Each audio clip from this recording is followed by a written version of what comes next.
Drop it. Halo everyone, balik lagi sama aku Gita. Di video kali ini masih sama, aku masih akan menjelaskan materi tentang mata kuliah advance bab 4 tentang konsolidasi dengan akuisisi melebihi nilai tercatat ekuitas. Nah, mau tahu gimana penjelasannya? Simak video aku selanjutnya.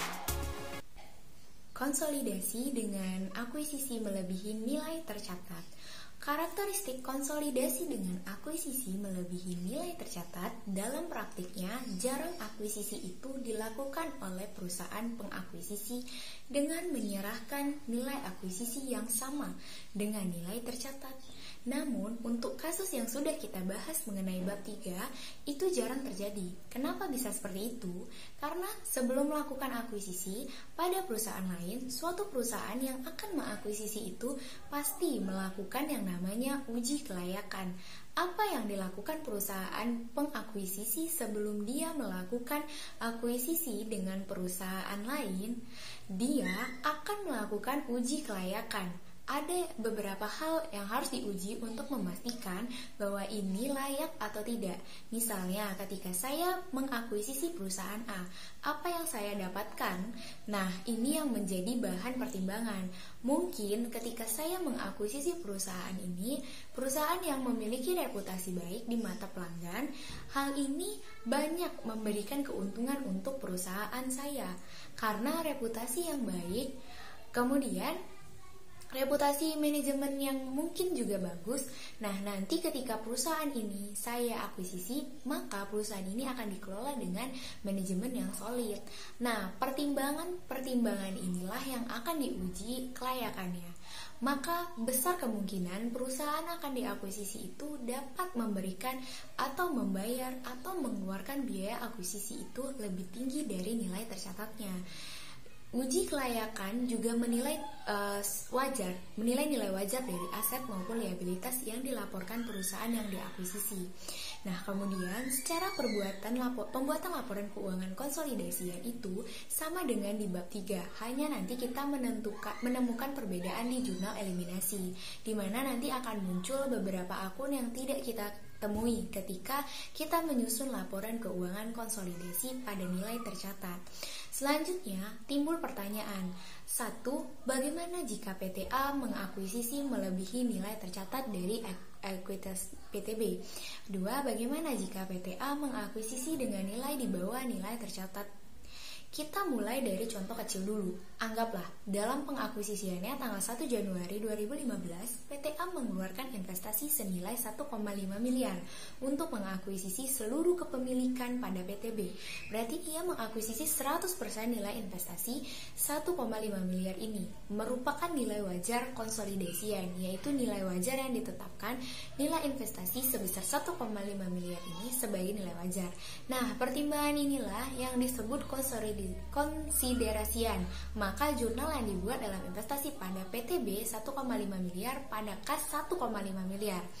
Berdasarkan perhitungan, maka terdapat diferensial 300 juta karena PTA mengakuisisi dengan menyerahkan nilai investasi atau nilai akuisisinya 1,5 miliar melebihi nilai tercatat dari ekuitasnya PTB yang 1,2 miliar dinyatakanlah diferensial 300 juta. Konsolidasi dengan akuisisi melebihi nilai tercatat.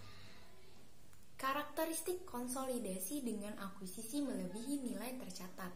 Dalam praktiknya, jarang akuisisi itu dilakukan oleh perusahaan pengakuisisi dengan menyerah. Berdasarkan perhitungan, maka terdapat diferensial 300 juta karena PTA mengakuisisi dengan menyerahkan nilai investasi atau nilai akuisisinya sebesar 1,5 miliar melebihi nilai tercatat dari ekuitasnya PTB yang 1,2 miliar, maka dinyatakanlah diferensialnya 300 juta. Diferensial ini bisa jadi disebabkan oleh dua, yaitu disebabkan karena perbedaan nilai wajar dari aset yang diperoleh dan liabilitas yang diambil alih terhadap yang berkaitan dengan nilai bukunya. 2. Karena goodwill. Maka nanti ketika pengalokasian kita harus hati-hati. Apakah ini disebabkan karena perbedaan nilai wajar dan nilai tercatat antara aset yang diperoleh dan liabilitas yang diambil alih, atau karena goodwill. Bisa jadi karena kombinasi keduanya, maka harus dilakukan analisis untuk menentukan diferensialnya akan dialokasikan kemana. Diferensial ini sifatnya temporer sementara. Diferensialnya akan muncul di jurnal eliminasi dan akan dinolkan di jurnal eliminasi yang kedua. Jadi diferensial ini sifatnya temporer karena nanti waktu dibuat jurnal eliminasi kedua dia akan Jadi, diferensial ini sifatnya temporer karena nanti waktu dibuat jurnal eliminasi kedua, dia akan dinolkan dan angka nilai 300 jutanya akan dialokasikan. Apakah kepada aset yang dinilai wajarnya berbeda dengan nilai tercatat? Dia akan dialokasikan ke goodwill atau kombinasi dari kedua itu. Kemudian, tidak ada data tentang laba bersih dan dividen karena dalam kasus ini kita hanya membuat jurnal eliminasi untuk kasus yang sesaat setelah akuisisi, bukan setelah periode akuisisi. Maka tidak ada laba tentang laba bersih dan dividen. Maka nilai investasi pada PTA dan PTB tetap 1,5 miliar. Posisi ekuitasnya modal saham saldo laba dari PTB tetap 800 juta. Kemudian ada diferensial. Nah, dibuat jurnal eliminasi. Posisi ekuitasnya modal saham saldo laba dari PTB tetap 800 juta. Kemudian ada diferensial. Nah, dibuat jurnal eliminasi. Ingat, jurnal eliminasi yang baik itu adalah 1. Menghapus ekuitasnya PT Ana. 2. Menghapus investasi PT Indu pada PT Ana. 3. Memunculkan akun diferensial sebagai temporary yang sifatnya sementara. Nanti karena dia akan dialokasikan di jurnal eliminasi yang kedua. Jadi ini adalah eliminasi yang pertama. Sebelum masuk kepada eliminasi untuk mengalokasikan diferensial, kita masuk ke materi diferensial berdasarkan PSAK 22 kombinasi bisnis.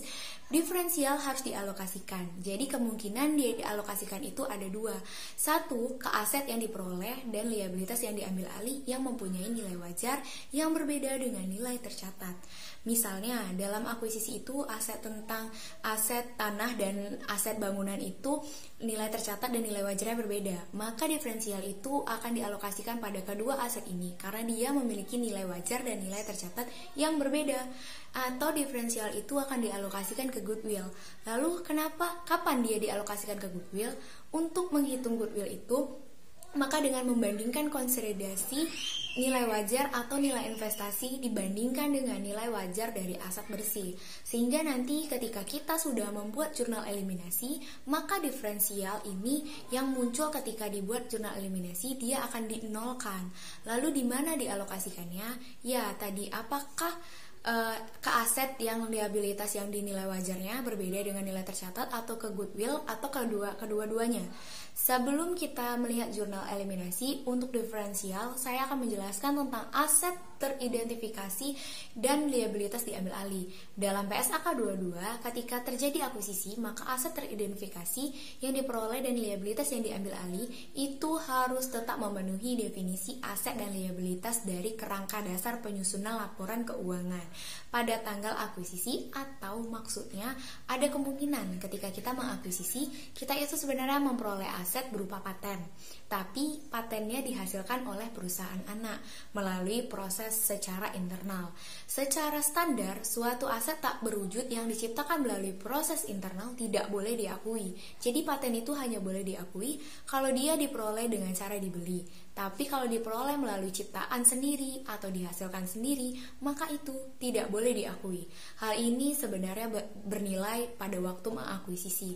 Maka itu tidak muncul dalam neraca saldo perusahaan anak atau PT anak. Tapi sebenarnya ketika PTA mengakuisisi PTB, ada aset yang namanya paten yang diperoleh walaupun pada saat itu paten itu tidak muncul. Kenapa tidak muncul? Karena tidak diakui.